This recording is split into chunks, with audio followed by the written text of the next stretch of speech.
una asamblea constituyente podría redactar una nueva constitución sin estar sujeta al control de nadie. Y eventualmente eso podría dar lugar a una nueva constitución que no respete los estándares democráticos. Explícanos, por favor, Lucas, en qué consiste esta campaña y cuál es la razón para hacerla. Sí, por supuesto. Básicamente, la Constitución en este momento no dice nada acerca de la Asamblea Constituyente. Ni la menciona, ni la prohíbe. Hay una especie de silencio. Y ese silencio está siendo interpretado de diferente manera por diferentes abogados. Algunos abogados interpretan el silencio en el sentido de que está prohibida la Asamblea Constituyente, otros interpretan el silencio en el sentido de que está permitida la Asamblea Constituyente, y nosotros queremos transformar esta situación de ambigüedad en una prohibición expresa. Entonces estamos promoviendo un proyecto de ley ciudadano que ya cuenta con el respaldo de más de 1 millón de peruanos a través de sus firmas para prohibir expresamente la Asamblea Constituyente. Y eso ocurre porque, por definición, prácticamente, Asamblea Constituyente significa poder absoluto. Una Asamblea Constituyente podría redactar una nueva Constitución sin estar sujeta al control de nadie. Y eventualmente eso podría dar lugar a una nueva Constitución que no respete los estándares democráticos. Por ejemplo, una nueva Constitución que le ponga una mordaza a la prensa, o una nueva Constitución que elimine los límites a la reelección presidencial. Inclusive, mientras la Asamblea Constituyente trabaja, la Asamblea Constituyente podría intervenir otros organismos públicos, qué sé yo, intervenir el Poder Judicial, intervenir el Ministerio Público, suspender elecciones municipales y regionales, tal y como ha ocurrido en otros países. Básicamente, constituyente significa poder absoluto y nosotros estamos en contra de eso. No estamos en contra del cambio, bienvenido el cambio, pero cambio parcial y un cambio donde pueda debatirse los argumentos a favor y en contra de cada cosa y donde pueda haber un control del Tribunal Constitucional que verifique que no se vaya en contra de los derechos fundamentales y que no se vaya en contra de la democracia. Ahora, esa es básicamente el fundamento de nuestra propuesta, querido Nicolás. Ahora, acá hay un tema que yo creo que es bien importante para discutir. Yo creo que es un tema que hay que discutirlo con serenidad porque estamos hablando de algo realmente trascendente. Pero lo primero que hay que tener claro es la característica y el origen de nuestra actual Constitución. Es decir, fue convocada el Congreso Constituyente Democrático por Alberto Fujimori, convertido en un gobernante de facto. Es verdad. Participaron 80, eran 80 me parece los miembros del Congreso Constituyente, y fue sometido a un referéndum, Lucas, donde había aproximadamente 1,5 millones de votantes habilitados, de los cuales 3.800.000 votaron por el sí y 3,5 millones votaron por el no, en elecciones o en una votación organizada por un organismo nacional de procesos electorales donde la presencia del señor Fujimori y Montesinos era muy clara, y eso se hizo aún más evidente el año 90. Por supuesto. Entonces, Nicolás, digamos que no es precisamente, o sea, no estoy cuestionando que sea la Constitución que todos tengamos que aceptar, pese a sus defectos, incluso, pero tenemos que ser conscientes también. El 33% de los peruanos respaldaron esa Constitución. Exitosa. O sea, nos estamos rigiendo Nicolás, por una Constitución que tiene el apoyo de la tercera parte de los peruanos. Yo no niego, Nicolás, los problemáticos orígenes de la Constitución de 1993. Yo no estoy acá para defender los orígenes de la Constitución de 1993, ¿no es cierto?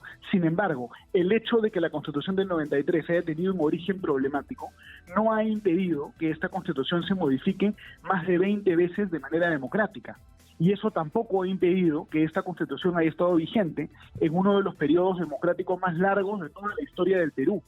Entonces, si nosotros hemos aprendido las lecciones de los años 90, si es que nosotros hemos aprendido que la concentración del poder es negativa, la conclusión a la que tenemos que llegar es que ya no tiene que haber más constituyente en el Perú, porque la constituyente precisamente puede repetir las cosas negativas de los años 90, que fue la concentración del poder. Entonces, si nosotros tenemos un Estado democrático, si tenemos un Estado constitucional, con muchos problemas, con muchas distorsiones, ¿para qué vamos a generar un espacio de poder absoluto si podemos cambiar la Constitución en democracia? La Asamblea Constituyente en América Latina en el siglo XX se ha convertido en un espacio para transformar regímenes democráticos en regímenes dictatoriales, porque tiene poder absoluto y no está sujeto a ningún control. Y además, Nicolás, hay algo muy interesante, que es que el señor Castillo, el presidente de la República, Su propuesta de asamblea constituyente, ¿cuál es? Y esto él lo ha dicho en una entrevista en Canal N con Enrique Castillo. Él dijo: yo quiero que los peruanos escojan con su voto solamente al 60% de los constituyentes, y el 40% restante quiero que sean designados por organizaciones de la sociedad civil que el gobierno va a escoger. Entonces nos plantean un modelo corporativista. Quieren darle poder absoluto a una asamblea constituyente que no va a ser democrática, y eso se presta al abuso. Si aprendimos la elección de los 90, tenemos que decirle no a la constituyente. La constitución del 93 no es perfecta. Se irá mejorando, se irá perfilando, se irán corrigiendo los errores. Si se quiere debatir el capítulo económico, los contratos ley, se debatirá. Yo personalmente creo que los contratos ley también hay que sacarlos de la Constitución, por supuesto. Se debatirá, pero sin generar el espacio de poder absoluto. Lucas, estas firmas, el documento va a ser entregado a quién, o sea, ¿cuál es el objeto, o sea, cuál es el destinatario de este documento? Hola, Nicolás, por supuesto, digamos, nosotros recabamos todas las firmas, el mínimo necesario de firmas es de solamente 80.000 firmas, nosotros ya hemos superado este número mínimo largamente, seguimos recolectando firmas sencillamente para que el mensaje sea más contundente y para poder mandar un mensaje claro de que hay una cantidad enorme de peruanos, millones de peruanos que están en contra de la Asamblea Constituyente. Una vez que terminemos de recabar las firmas, que esperamos superar los 3 millones de firmas en los próximos 2 o 3 meses, las firmas se ingresan a la OMPE. La OMPE verifica las firmas, siempre hay alguien que firma diferente a su DNI, siempre hay algunas firmas nulas, las firmas nulas son depuradas y luego el expediente con el proyecto de ley y las firmas verificadas ingresa al Congreso de la República para que nuestra propuesta de prohibir la Asamblea Constituyente se tramite en el Congreso de la República. Y esa es precisamente la diferencia entre nuestra recolección de firmas y la recolección de firmas de Perú Libre, porque nosotros estamos respetando la competencia del Congreso establecida en el artículo 206 de la Constitución, y Perú Libre pretende bypasear al Congreso solamente con firmas, convocar un referéndum, lo cual contraviene la interpretación sistemática de los artículos 30, 31 y 206 de la Constitución. Claro, lo que tendría que hacer Guillermo Bermejo es reunir, y Perú Libre es reunir firmas para un proyecto de ley que incorpore, ¿no es cierto?, una reforma constitucional que incluya la figura de la Asamblea Constituyente como una institución que actualmente no existe. Eso está claro. Ese es el camino. Ahora, que deberían ¿tú no seguir. crees que sería mejor para el país? Yo creo que es irrealizable en este momento por el nivel de fraccionamiento que tenemos, ¿no? Y por el nivel de confrontación. Pero, ¿por qué no es posible una asamblea constituyente concebida no como un espacio de confrontación, sino de encuentro? Porque finalmente lo que se trata en una constitución es definir los objetivos que tenemos como república y las reglas que rigen la vida de nuestra democracia, ¿no? Y los deberes y los derechos de los ciudadanos y de sus autoridades. Y que debería ser un marco compartido por todos, y que te ocurra que pueda haber un gobierno de izquierda o de derecha y que a nadie se le ocurra, porque cambió el gobierno, hay que cambiar la Constitución, sino que sea una Constitución que nos abarque a todos más allá de nuestras ideologías o nuestras posturas políticas circunstanciales. Correcto, Nicolás. Yo discrepo democráticamente de la posición que tú has expresado, porque la Asamblea Constituyente siempre genera un riesgo del abuso del poder, porque por definición la Asamblea Constituyente tiene un poder total y puede prestarse a arbitrariedades. El problema de América Latina, Nicolás, es que estamos obsesionados con refundar el país a cada rato. Refundamos el país a cada rato y no avanzamos, y no se generan instituciones que sean posibles de ser respetadas. Ya hemos tenido 12 constituciones en el Perú. ¿No es suficiente eso? Una constitución no es como un par de zapatos, como una camisa que te aburres, te la quitas, te pones otra. La constitución es el ADN de la República, el ADN del Estado de Derecho. Es mejor que continúe la constitución vigente en pie, y que si hay alguna parte de la constitución que no es buena, será el capítulo económico quizá, será la parte orgánica de la Constitución, la parte de los derechos fundamentales de la Constitución, tú mismo has dicho, que se debata sobre eso. Lucas, un debate aterrizado, Nicolás. Claro, ha requerido hasta ahora 20 modificaciones, y hay Es decir, por ejemplo, lo de la cuestión de confianza, obviamente que tiene que modificarse, pero no con los procedimientos que ha usado el Congreso, que son absolutamente desesperados, circunstanciales, para quitarle a Castillo, porque tiene nombre propio, la posibilidad de usar de una manera abusiva la cuestión de confianza. Pero eso tiene que cambiar. Tiene que cambiar los procedimientos para la vacancia presidencial, sobre todo en la causal además, de incapacidad moral, que es increíble, además, Nicolás, que solo necesite votos. Yo voy a decir algo que creo que vamos a coincidir, ¿no? Que es que el gran defecto de la Constitución de 1993 es que es demasiado presidencialista. Por ejemplo, antes los mandos militares tenían que ser ratificados por el Congreso, ¿no es cierto? Antes era más el equilibrio de poderes. Hoy en día el presidente de la República pide facultades, en cuestión de semanas transforma todo el ordenamiento jurídico a través de paquetazos de decretos legislativos que no se pueden revisar. El presidente puede hasta aprobar tratados sin que el Congreso lo revise. Entonces se requiere una revisión exhaustiva de la separación de poderes en el Perú y se requiere una reforma política profunda. Habrá que cambiar de repente el sistema electoral, el Congreso quizá debería elegirse por mitades, por tercios, bicameralidad, además de todo lo que mencionas. Se requieren bastantes reformas, pero ¿para qué abrir un espacio de poder absoluto para llevar a cabo esas reformas? Ese es el tema. Claro, pero tú eres consciente. O sea, yo podría separar esto que me acabas de decir y ponerlo en la campaña de Bermejo sobre razones por las que necesitas una constituyente, porque el tamaño de cosas que estás diciendo, Nicolás, que hay que transformar, que hay que cambiar en la Constitución son grandes, Lucas. Sí, ¿no? Eso yo no lo niego, y eso lo he dicho siempre. Yo soy una persona que está a favor de grandes reformas en el Perú. Yo no soy una persona conservadora. Yo estoy a favor de enormes reformas en el Perú, y la verdad, si en el Perú tú defiendes el status quo, estás loco. El status quo en el Perú es un desastre. No se puede defender el status quo, tiene que haber reformas. Pero la reforma tiene que ser una reforma con poder limitado, no una reforma con poder absoluto.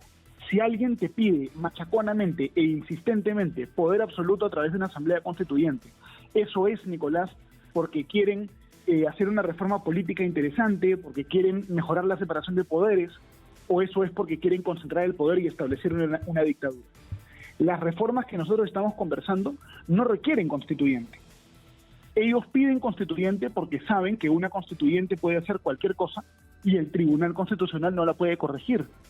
La verdadera razón por la cual se quiere la constituyente es porque ellos quieren eliminar los límites en la reelección presidencial y porque quieren probablemente establecer normas que van a limitar los derechos de la prensa y otros derechos fundamentales. Pero fíjate lo que está pasando en Chile, que yo creo que es una referencia importante, donde la crisis política, económica y social de ese paraíso que su presidente pensaba que vivían, pero parece que el sentimiento del presidente de Chile no era compartido por los chilenos, que tomaron las calles de una manera impresionante y sorpresiva para toda la clase política. Bueno, ha terminado en esta convención constituyente, que es un equivalente a la asamblea, pero todas las decisiones se van a tomar por los 2/3, eso ya está en el reglamento finalmente, ¿no? Y luego una tortuosa discusión. O sea, necesitas una mayoría que supone inevitablemente consensos. En todo caso,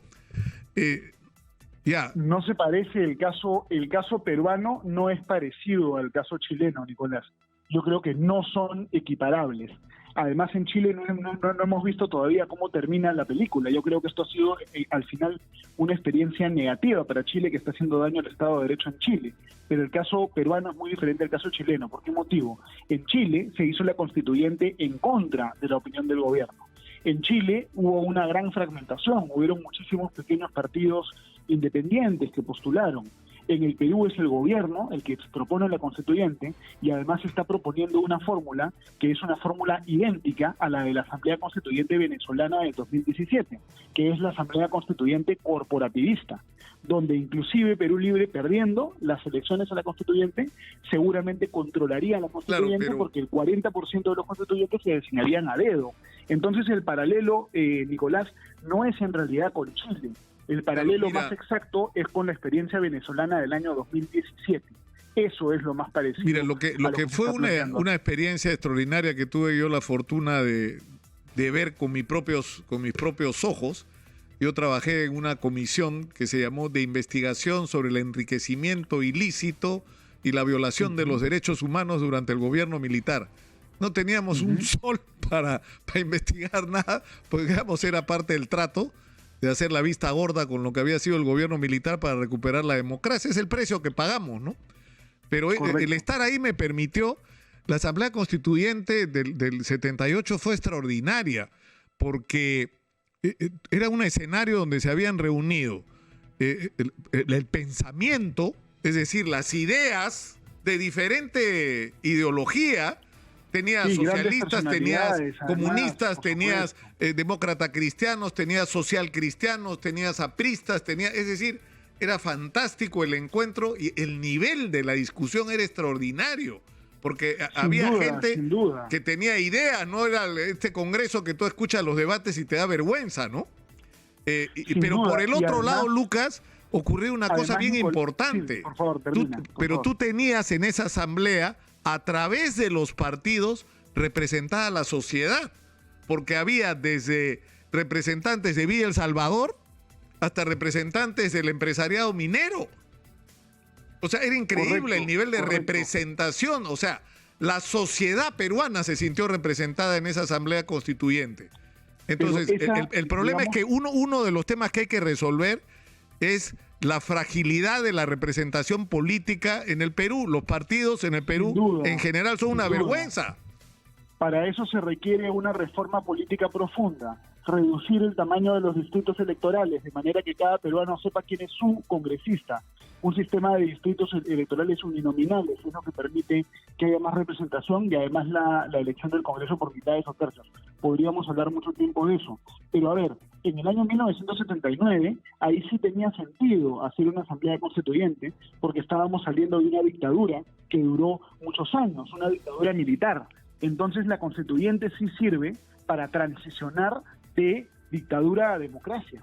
Pero un país que tiene un Estado de Derecho vigente, ¿para qué se va a crear una constituyente que genere un espacio de poder absoluto? Hacer eso es la negación del derecho constitucional. Y realmente a mí me gustaría mucho tener la oportunidad de poder conversar con el señor Bermejo o con otras personas que están promoviendo la Asamblea Constituyente. Porque más allá de pura demagogia, en realidad las cosas que les preocupan a ellos no requieren la constituyente. Aquí hay lamentablemente una excusa para generar un espacio de poder absoluto, y eso es lo que nosotros queremos alertar a los peruanos, y esa es la razón por la cual estamos recorriendo el país. Llevamos ya 1 millón de firmas, y más de 1 millón de firmas, y vamos a seguir recorriendo el país. Si es que el señor Bermejo quiere discutir el modelo económico, que se debata en el Congreso, que se discute en el Congreso, pero como piensa que no va a convencer, como piensa que no va a ganar, como está picón de manera anticipada porque sabe que no va a tener respaldo en el Congreso de la República, su proyecto de ultraizquierda autoritario, entonces quiere crear un Congreso paralelo donde él pueda menoscabar pues la voluntad del pueblo con un sistema corporativista.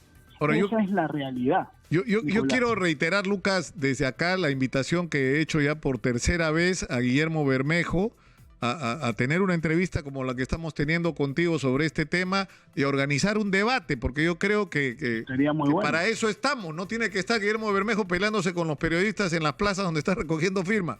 Puede venir acá y hablar con absoluta libertad, ¿no? Pero yo creo que lo que nos interesa es la confrontación democrática y respetuosa de ideas, ¿no? Ahora, porque de ahí surge la mira, verdad. he tomado nota como de 12 reformas constitucionales grandes que estás proponiendo, Lucas. Entonces, por eso te digo que por ratos parece que estuvieras argumentando a favor de la necesidad de una asamblea constituyente. Ahora, pero ¿cuál debería ser? Yo nunca he estado defendiendo el status quo. Para defender el status quo en el Perú, Nicolás, tienes que estar loco. Y tú coincidirás conmigo. Andrés Tausen Escurra dijo alguna vez una frase brillante. Decía que en el Perú no se puede ser conservador. ¿Cómo puede ser conservador en el Perú donde todo tiene que cambiar? ¿No es cierto? Y estamos bien lejos de donde estamos ahora.